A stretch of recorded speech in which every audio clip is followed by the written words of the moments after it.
bago ang ikatlo ng hapon. Iyon ay katuparan ng sinabi ng Diyos at sinulat ni Propeta Amos. Sa araw na iyon, lulubog sa katanghalian ng araw at didilim sa buong maghapon. Wala na liwanag ng araw, waring nakikiramay ang kalikasan sa kalulos-lulos na pagdurusa ni Jesus sa kanyang pagkakasay sa krus, sa tuktok ng burol ng Golgotha sa labas ng Jerusalem. Ang muling tinig ni Jesus ay isang panalangin sa kanyang Ama sa langit, dalangin na isang matuturing anak na may buong pagtitiwala sa kanyang magulang. Ako ay pangatlo sa apat na magkakapatid.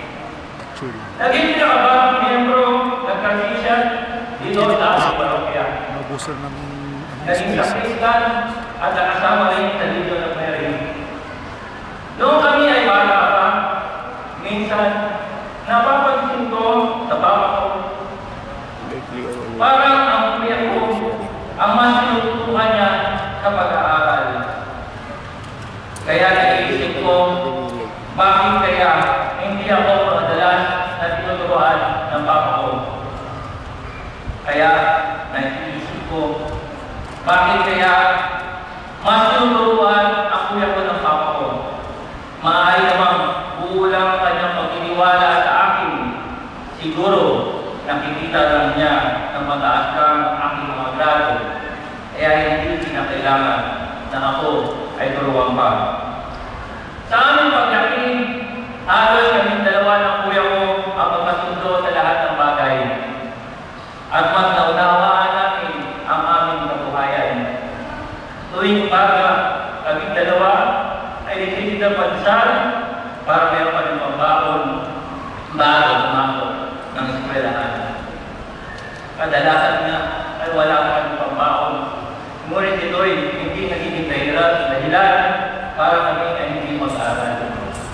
Sinisigurado na ng aming ina na bago kami pumasok sa eskwela, kami ay nakakain na ng aming agahan.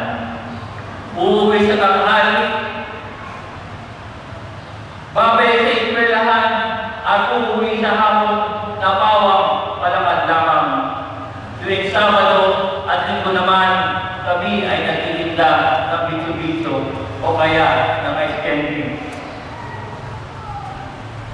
Natuloy kami magkuha ng bote o mga basag na bote at initinda namin ito sa junk shop. Subalit, ang pagpuputi namin ay tinatago namin sa aming mga magulang kasi pihalong may palo na kami, may share pa. Masaya naman kami kapag meron kaming kita kasi naidadagdag namin ito sa aming pambawon. Noong kinder, ang mama ko at nagsabi sa akin medalya.